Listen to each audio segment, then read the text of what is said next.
रीवा जिले के सिरमौर के शासकीय भूमि पर आदिवासी परिवार के 253 लोगों द्वारा झुग्गी झोपड़ी बनाए जाने के बाद निर्मित हुई विवाद की स्थिति को देखते हुए पूर्व विधायक रामगरीब बनवासी द्वारा आज कलेक्ट्रेट कार्यालय पहुंचकर अधिकारियों को ज्ञापन सौंपते हुए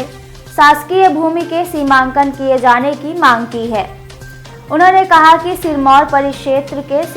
सिरमौर में शासकीय भूमि पर आदिवासी परिवार के 253 परिवार द्वारा झुग्गी झोपड़ी बनाकर निवास किया जाता है, लेकिन इस भूमि के पास अन्य लोगों की निजी भूमि है, जिनके द्वारा साजिश कर सीमांकन कराते हुए शासकीय भूमि पर बसे हुए आदिवासी परिवार के लोगों को हटाने का प्रयास किया जा रहा है। पूर्व विधायक ने कहा कि उनके द्वारा पूर्व में एसडीएम सिरमौर, तहसीलदार सिरमौर सहित अन्य स्थानों पर शासकीय भूमि का सीमांकन किए जाने के लिए आवेदन दिया गया है, जहां से सीमांकन कर पट्टा बांटे जाने का आश्वासन दिया गया है, लेकिन कार्यवाही को आगे नहीं बढ़ाया जा रहा है, जिसके चलते आज आदिवासी परिवार के साथ वे कलेक्ट्रेट कार्यालय रीवा पहुंचे हैं, जहां भूमि के सीमांकन किए जाने और मध्य प्रदेश सरकार द्वारा आदिवासी परिवार को पट्टा वितरण किए जाने की मांग की है। कलेक्ट्रेट आए थे, क्या मांगे थे? मांगे ये थी कि तहसील सिरमौर के सिरमौर पटवारी हलके में 259/2 और 261/1 ये मध्य प्रदेश शासन की जमीन है। सरकार की मंशा है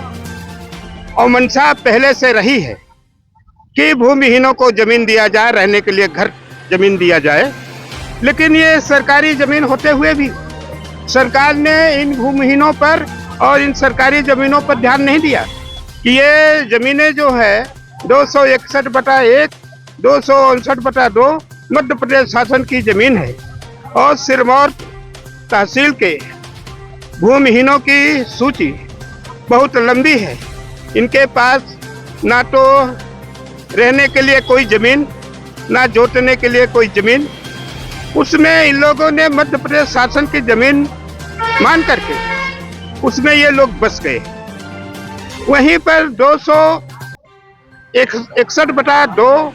3, 4, 5 के काश्तकार हैं, जो मध्य प्रदेश शासन 261 और 259/2 में अपनी जमीन का सीमांकन करा करके से इनकी बस्ती सरकारी जमीन पर दखल करना चाहते हैं। ये और उन्होंने तहसील में अर्जी दिया, तहसील से